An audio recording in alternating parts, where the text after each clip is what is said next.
Oh, Brazil just beat Chile on penalties, and whoa, it's tough for Chile. Felt very bad for them.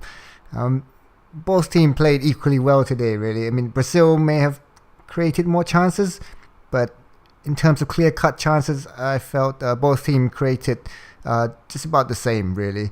And if anything, Chile was whoa, just so close to going through, hitting the bar in the last second of the extra time. Before the match, I actually felt that both teams had an equal chance of progressing. Although Brazil is seen as the favourites, but in reality, especially playing at home, I just thought there would be so much pressure that they could choke, And especially if Chile had taken the lead, then I felt that Brazil would definitely have probably lost the game. But as it turns out, they got the first goal, and I actually thought that was gonna, relieve the pressure of them. They can play more freely. But actually, Chile actually came back. As for the match, Brazil is really lacking in the strikers department, and it really showed today. I mean, they had Fred, and his backup is Joe, who neither of them are world class, compared to what Brazil usually has. They had Ronaldo, Romario. I mean, those who are world class strikers. But these lot, that's why I was so surprised. I mean, even Hulk would have been a better fit up front. I mean, he usually plays striker anyway, so I don't understand. And he's better than Fred or Joe, so I don't see why Scolari doesn't play him up front and bring another player like Rubinho or Kaká or something. I thought that would have worked much better. As for the liveliest players on the pitch, there were Neymar and Alexis Sanchez, both of them from Barcelona, and surprisingly playing much better than they were at Barcelona.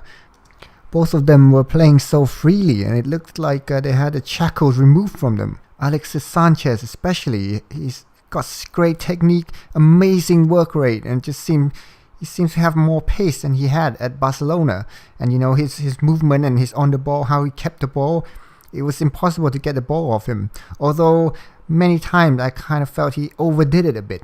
He did well initially when he gathered the ball and he kept it in a dangerous or tight area. Then he would wriggle away from a couple of players, get into space, and then when he had time to look up, when he sees an open teammate, instead of passing to them, he would just take that extra touch, try to dribble some more, and normally it just resulted in him losing the ball, either that or getting a foul. But it was like halfway up the pitch, so it wasn't in a very dangerous position. Another two players that deserved mention definitely are the two goalkeepers. Well, both Bravo and Julio Cesar.